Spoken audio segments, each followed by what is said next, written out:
Qu'est-ce que tu attends de ce table ronde alors?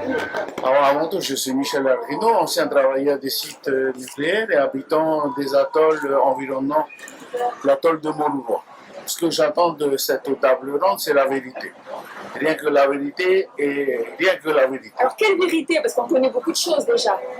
Parce qu'on sait que à chaque fois, tous les 10 ans, on va dire par décennie, on apprend que les choses qui nous ont été dites il y a 10 ans en arrière, c'est pas la bonne. Voilà. Aujourd'hui, on aimerait poser, là on aura le tableau qu'on va mettre, et après c'est à l'État à nous apporter les réponses de nos doléances. Alors quelles sont les doléances justement? L'État sociétal, parce qu'on a été déraciné sociétalement. Ensuite, parce qu'aujourd'hui, il y a 23 maladies reconnues des effets de la radio induite. L'économie et bien sûr l'environnement. Voilà les 4 thématiques que nous allons proposer à l'État. Ça se chiffre à combien de milliards de francs CFA? Non, on ne parle pas sur le chiffre, parce que si on parle du chiffre, depuis le début des essais nucléaires, ça dit des années 66 à aujourd'hui, ça représente 42 000 milliards de francs de notre argent pacifique. C'est-à-dire, ces 42 000 milliards, ça correspondait à quoi? Au fonctionnement de l'installation du CEP. Les salaires des polytéthaïciens, des métropolitains, des ingénieurs. Tout le fonctionnement de la structure. Donc il faudrait les remettre. Non, c'est pas les remettre. C'est pour dire que malgré qu'on a mis de l'argent, ça n'a pas fonctionné. Aujourd'hui, qu'est-ce qu'il faut faire? Ce qu'il faut faire, c'est penser d'abord humain.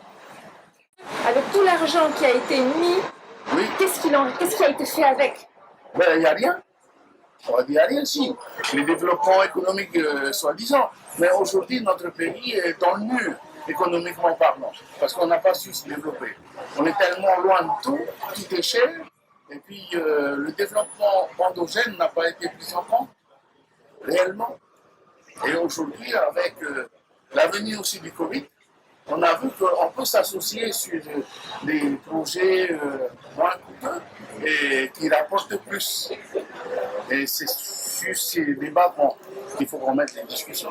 Donc il faut que la France donne encore de l'argent pour pouvoir faire un développement plus endogène. Non, c'est pas ça. C'est pas que la France donne de l'argent. C'est qu'ensemble, on est français, hein. On est français, il faut un accompagnement. Aujourd'hui, c'est pas donner seulement de l'argent. C'est donner en échange de quelque chose. Non, oui. c'est accompagnement.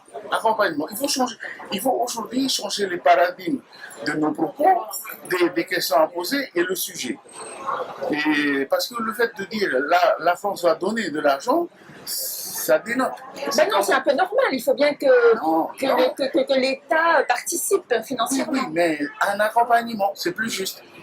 Un accompagnement. Donner, aujourd'hui, si on parle de donner,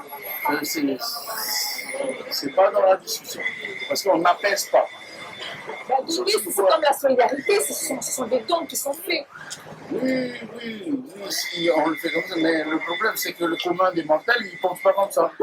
Ils pensent comment alors? Et le commun des mortels, ils veulent un accompagnement, ils veulent un ajustement, parce qu'aujourd'hui on parle d'argent.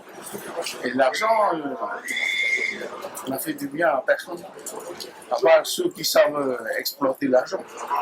Mais ce qu'il faut mettre en avant, c'est que c'est des humains. Ça veut dire que ceux qui ont reçu de l'argent n'ont pas mis de côté un petit peu d'argent pour justement prévoir les temps durs. Oui, parce que quand tu as un pays où le miel il coule, tu as tout, et du jour au lendemain on te ferme les robinets, tu te retrouves dans un questionnement. Pourquoi? Et pourquoi si? Et pourquoi? C'est celle-là. Parce qu'il ne faut pas oublier qu'on a tout fermé. Depuis la cessation des activités, tout ça, il n'y a plus rien. Une dernière question, donc entre la fourmi et la cigale, il faut faire quoi maintenant alors? C'est même pas ça qu'il faut parler. C'est pas ça? Non, c'est péjoratif. Non, c'est une... Oui, c'est une femme, mais aujourd'hui, il faut vous mettre dans le contexte du Polynésien. On n'a pas été fourmi, on n'a pas été cigale. On a subi quelque chose qu'on ne maîtrisait pas. Et comme on nous l'a imposé, nous on l'a pris comme quelque chose d'acquis éternellement. Et du jour au lendemain, on nous le coupe. Alors on a fait comme E.T., téléphone maison. Et aujourd'hui, on vient discuter plus clairement, poser, comme des gens qui regardent maintenant l'avenir, en disant accompagnez-nous, faire plus d'autonomie.